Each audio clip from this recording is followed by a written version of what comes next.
नमस्कार दोस्तों, Buddha inspired story day में मनुष्य को हमेशा मौका नहीं ढूंढना चाहिए, क्योंकि जो आज है वही सबसे अच्छा मौका है। प्रेम एक ऐसा अनुभव है जो मनुष्य को कभी हारने नहीं देता, और घृणा एक ऐसा अनुभव है जो इंसान को कभी जीतने नहीं देता। जिस व्यक्ति ने अपने मन पर काबू कर लिया, उसके लिए कोई भी कठिनाई मुश्किल नहीं होती। शांत मन सकारात्मक विचार पैदा करता है और तरक्की का कारक बनता है। अनंत इच्छाओं और चेतनाओं से भरपूर मन अधिकतर विचलित रहता है। माना जाता है कि जैसे घर की सफाई होती है, वैसे ही मन की सफाई भी करना चाहिए। ज्ञानियों का मानना है कि मन से ज्यादा कोई दूसरी उपजाऊ चीज होती भी नहीं है। जिसने इसका सदुपयोग किया, वो जल्द सफलता प्राप्त करता है। अधिकतर इंसान जब मुश्किल परिस्थिति में फंस जाता है तो वह अपना धैर्य खो देता है, उसका मन अशांत हो जाता है। माना जाता है कि अशांत मन विपरीत परिस्थितियों में हमेशा गलत निर्णय लेता है। जब व्यक्ति किसी मुश्किल में पड़ता है तो उसका विवेक मर जाता है। ऐसे में परिस्थितियां सुधरने के बजाय और बिगड़ जाती हैं। ऐसे में इन बुरे परिणामों से बचने के लिए कुछ बातों का आपको अवश्य ध्यान रखना चाहिए। आइए जानें शांत मन से जुड़ी कुछ अनमोल बातें। प्रतियोगिता में हार के बाद दोबारा जीता जा सकता है, लेकिन जो व्यक्ति मन से हार जाता है वो कभी जीत नहीं सकता। उसके लिए सभी सफलताएं कठिन हो जाती हैं।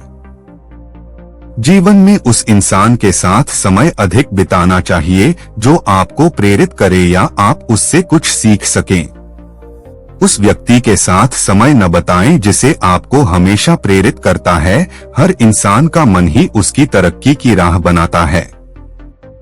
जो इसका सही उपयोग करता है, उसको सफलता प्राप्त होती है। वहीं यही मन आपकी मृत्यु की राह भी बनाता है। जिस व्यक्ति का मन चंचल और अशांत होता है, उसे किसी भी प्रकार का गुरु मंत्र समझाया नहीं जा सकता है। ऐसे लोग चाहे जितना भजन कीर्तन कर ले, लेकिन इसका लाभ उन्हें कभी नहीं हो सकता। किसी भी इंसान के मन की बात उसकी उम्र या बुद्धि से नहीं जानी जा सकती है। सहानुभूति और प्यार के सहारे किसी भी मन को जीता जा सकता है। जब मन उदास हो, चारों तरफ से कोई अच्छी सकारात्मक सूचना न मिल रही हो, तब कोई मोटिवेशनल बात अच्छी नहीं लगती, पर यह मन का नजरिया है। सच तो यह है कि उस समय हम सबसे ज्यादा संवेदनशील होते हैं। चाहे तो छोटी सी चींटी से भी प्रेरणा ले सकते हैं, और लेने वाला तो कूड़ा करकट से भी अपने काम की बात ले ही लेता है। पर ऐसा तब होता है जब आपका मन नकारात्मकता से बाहर आना चाहता है, सकारात्मकता के पास जाना चाहता है। यानी कुल मिलाकर सारी बातें मन की है।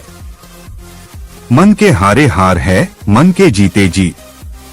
तो दोस्तों, दुनिया से बाद में लड़े, पहले अपने आप से लड़कर हो जाएं खड़े। यह है अपने जीवन को बदलने का पहला और अहम सूत्र। सबसे पहली बात, बाहर से आप कितनी ही प्रेरणात्मक और सकारात्मक बातें कर लें, लेकिन भीतर से आप नकारात्मक सोच रखते हैं, द्वेष, ईर्ष्या, नफरत, अवसाद और दुख को पाले रखना ही पसंद करते हैं, तो आप बस पॉजिटिव चीजों से खेलते रहे जाएंगे, कोई परिवर्तन नहीं कर पाएंगे। होता क्या है, असल में आप अपनी दूसरी एक छवि गढ़ लेते हैं, और वह होती है दुनिया के सामने पॉजिटिव रहने की, बड़ी बड़ी बातें करने की। जबकि सच तो यह है कि आप जो बातें किसी और को लिखकर या पोस्टर के माध्यम से भेज रहे हैं, उसकी जरूरत वास्तव में आपको ही है।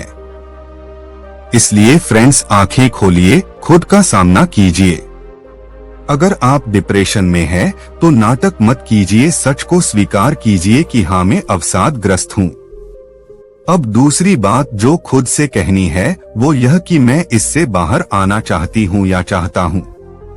तीसरी बात कि इसके लिए मैं अपनी हर कोशिश, हर प्रयास को ईमानदार रखूंगा। चौथी बात, बाहर की सकारात्मक बातों को पहले अपने मन के साथ मैच करूंगा या करूंगी कि क्या वास्तव में मैं ऐसा सोचता हूं या सोचती हूं, या क्या मैं सच में अच्छी सोच वाला हूं। आदर्श हूँ, अगर नहीं तो पहले अपने मन का खुद ही खुद से इलाज कीजिए। मन को स्वच्छ कीजिए, दर्पण में देखिए और फिर बाहरी मोटिवेशनल बातों को पढ़िए। वे तब ही असर करेगी जब आपका मन उसे ईमानदारी से स्वीकार करेगा। हम सबकी पहली लड़ाई पहले अपने आप से ही होती है। जब हम खुद को जीत लेते हैं तब हम दुनिया को जीत सकते हैं। आपको मन में ठान लेना है कि मुझे कुछ कर दिखाना है, तो पहले अपनी कमियों को दूर करना है और सारा फोकस अपनी ताकत पर कर देना है। फिर देखिए कैसे चमकती है जिंदगी, कैसे महकती है जिंदगी। यदि आप एक पिल्ला देखते हैं तो आपको सबसे प्यारे का संकेत मिलता है और तुम सोचते हो कि वह तुम्हारे साथ खेलेगा। अगर आपको शेर दिख जाए तो आपको खतरे का संकेत मिल जाता है और तुम्हें लगता है कि वह तुम पर हमला करेगा। इसी तरह आप लोगों के बारे में क्या सोचते हैं? यदि कोई आपके प्रति अच्छा व्यवहार करता है और आपकी मदद करता है तो आप कहेंगे कि लोग अच्छे हैं, और यदि कोई तुम्हारे साथ दुर्व्यवहार करे और तुम्हें अस्वीकार कर दे तो तुम कहोगे कि लोग बुरे हैं। आप में से कुछ लोग कहेंगे लोग जटिल हैं और हम लोगों को कभी नहीं समझ सकते, लेकिन हकीकत में ये बयान आपकी मदद नहीं करेगा, क्योंकि यह कुछ भी नहीं बताता। लोग बुरे हैं यह बहुत नकारात्मक होगा और लोग अच्छे हैं यह बहुत सकारात्मक होगा। इसलिए हमें इन दोनों में से मध्य का चयन करना चाहिए। लोग अजीब हैं क्योंकि अजीब न तो सकारात्मक है और न ही नकारात्मक। इंटरनेट पर कई लोग खुद को अजीब बताते हैं, इस दृष्टिकोण से कि लोग अजीब हैं। आप लोगों को किसी भी तरह का व्यवहार करने की अनुमति देते हैं और न्याय मत करो। अगर कोई आपको ठुकरा दे तो ये सोचकर कि लोग अजीब हैं, आप आगे बढ़ सकते हैं। अस्वीकृति, असफलता और हानि जीवन का हिस्सा है। आपको इन सभी चीजों के प्रति अपना नजरिया बदलना होगा कि अस्वीकृति सामान्य है, या तो आप प्रतिभाशाली हैं, मजबूत हैं या मददगार हैं। लोग आपको अस्वीकार कर देंगे क्योंकि लोग अजीब हैं। जब आपको रिजेक्शन मिलता है तो आप इन 3 तरीकों में से कोई एक रास्ता चुनते हैं। या तो आप स्वीकार कर लें कि आप हारे हुए हैं, या फिर आप ठान लें कि आप सफल होकर दुनिया को साबित कर देंगे कि आप उनसे बेहतर हैं, या फिर आप दुनिया को दोष देने लगेंगे कि ये दुनिया बहुत बुरी है। इसमें दूसरा बिंदु शक्तिशाली दिखता है लेकिन है नहीं। आप सफलता पाना चाहते हैं लेकिन केवल दुनिया के सामने साबित करने के लिए, और किसको साबित करना है, किसे आपकी परवाह नहीं है। जिन लोगों को असल में सफलता मिलती है वे खुद को साबित करने और आत्मसंतुष्टि के लिए काम करते हैं, सिर्फ रिश्तेदारों और दुनिया को बताने के लिए नहीं। इस दुनिया में कोई भी ऐसा व्यक्ति नहीं है जिस पर आपको 100% विश्वास करना पड़े, और ऐसा कोई नहीं जिससे आपको 100% असहमत होना पड़े, और ऐसा कोई नहीं जिससे आप कुछ नया न सीख सकें। लेकिन हमारी आदत है चीजों को सरल बनाने की, इसलिए हम लोगों को 2 हिस्सों में बांटते हैं। कुछ अच्छे हैं और कुछ बुरे, कुछ नायक हैं और कुछ खलनायक हैं। लेकिन वास्तव में लोग पूरी तरह से अच्छे या बुरे नहीं होते हैं। जब आप किसी को हीरो या रोल मॉडल चुनते हैं तो यह मान लेते हैं कि वह बहुत अच्छा है, वह कोई बुरा काम नहीं कर सकता, और इसके द्वारा आप उनकी नकल करने लगे और आप उनकी गलतियों को भी नजरअंदाज कर देते हैं। जब हम इंसान को इंसान की तरह देखना शुरू करेंगे फिर हम उनसे अप्रत्याशित भी उम्मीद कर सकते हैं। हमें किसी की गुणवत्ता और कौशल की प्रशंसा करनी चाहिए, न कि उनका अंधानुकरण करना चाहिए। और उस कौशल का सम्मान करना चाहिए। लेकिन हमें कभी भी किसी भी व्यक्ति का अंधानुकरण नहीं करना चाहिए।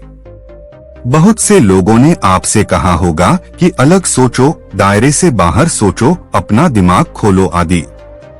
लेकिन किसी ने आपको यह नहीं बताया होगा कि यह कैसे करना है।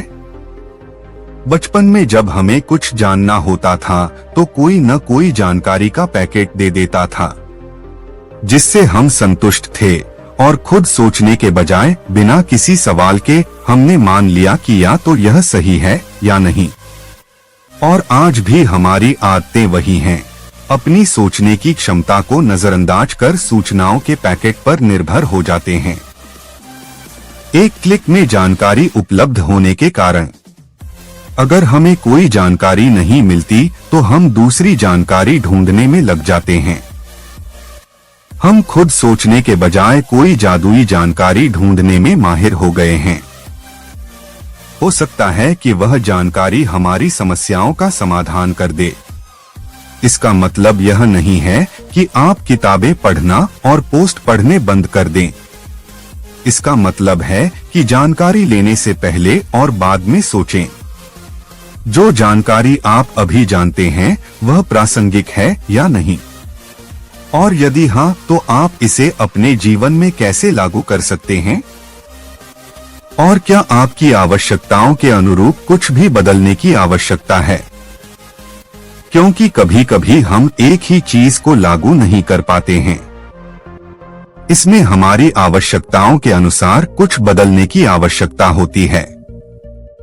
इसलिए किताबें पढ़ें, क्योंकि यह आपको चीजों को एक अलग दृष्टिकोण से देखने की अनुमति देती है। लेकिन जो चीजें आपने सीखी हैं उन्हें अपनी जरूरत के हिसाब से लागू भी करें। पहला, लोगों से ज्यादा उम्मीदें न रखें, क्योंकि लोग अजीब हैं। दूसरा है दूसरों की स्वीकृति के बजाय स्वयं पर विश्वास करना। तीसरा है क्षणिक सुख को छोड़कर दीर्घकालिक आत्मसंतुष्टि को चुनें।